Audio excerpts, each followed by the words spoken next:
Goals didn't like to dampen the mood by expanding on depressing things as, like the truth. They taught you that Lincoln freed the slaves with the Emancipation Proclamation. And like so many other kids like myself, I thought, that's it! Bam! Rainbows and butterflies, no more slavery. But obviously it continued for a while, it stopped being legal. The film Emancipation hopes to shed light a little bit more on some of the events that happened not long after the proclamation was made. Will this be another potential Best Actor nominee for Will Smith though? Let's get cracking.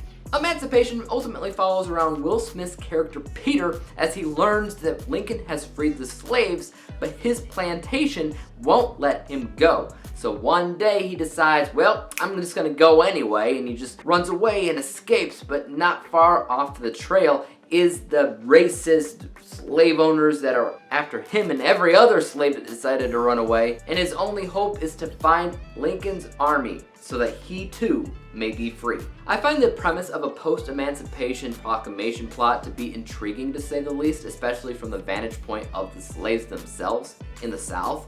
Because think about it, the South was never going to be immediately accepting of this decree from a president that they already hated. They're too proud, they're too stubborn for that. So if they were going to have to let these slaves go, then they do it on their own terms, through the barrel of a gun. This offers a promising foundation and it helps kickstart off the film in a big way that I thought worked pretty darn well.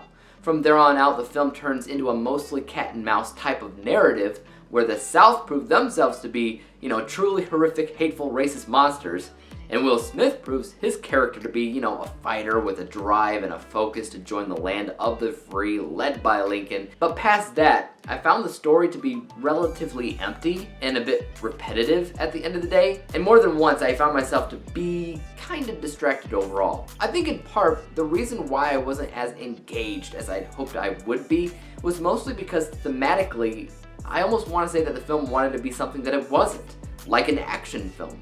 Yes, it's Will Smith, but something about the soul of the film doesn't scream action as much as it screams emotional character drama. So I think that it missed out on some really good potential for character growth.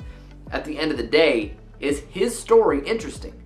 Yes, to a degree, but I had hoped to care about his character more at the end, and it mostly felt like a basic, and even shallow at times, cat and mouse film. It looks nice though, honestly, very, very nice. The incredibly desaturated look of the movie definitely helps the gloomy atmosphere feel a little bit more authentic.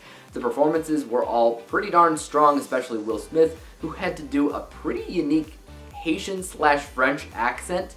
And anytime Will Smith has ever attempted to don on a foreign accent in movies, it hasn't often worked. I didn't love the accents that he had going on in Ali, in Bagger Vance, and especially in After Earth. That's potentially his worst accent ever, but this time it felt like Will Smith probably took a fair amount of dictation lessons for his French-Haitian accent, because I honestly believed it. He leaned into it really, really well, and it was never a distraction. But is any of this performance Oscar nominee worthy? For this, I'd probably say no. It was good, he definitely gave it his all. At one point, he said that this was the hardest role that he'd ever done in his life. But hard or not, it's not his best role or performance, even though it was good. I'm a bit of a touch-and-go fan of slavery films. 12 Years a Slave, for instance. Fantastic, remarkable, memorable film. Django Unchained, likewise unforgettable. Antebellum wasn't shabby either, but I definitely place all of those movies above Emancipation. This is gonna sound a little bit harsh, but narratively, I feel like this is the kind of story that they would have come up with during the writer's strike of America back in 2008, where it's a lot of action, very little unique story writing, and ultimately stories that felt shallow, empty, and bland at times. There's heart here, yes. There is meaning, absolutely. And there's a soul to be sure, but strictly speaking from a narrative standpoint on things that transpire and things that don't transpire, and every character's function into helping the story move forward, it just wasn't all it could have been. And the end result, I don't know, it has a great foundation and idea, but little else. Let's go ahead and break down my final score for a second. I rated Emancipation a B- letter grade, final overall score of 73%, 73 out of 100 possible stars, which is a grade that essentially says, hey, it's a movie that did its job and it did it fine. Nothing about it screams absolutely horrible, but plenty about it says things could be better.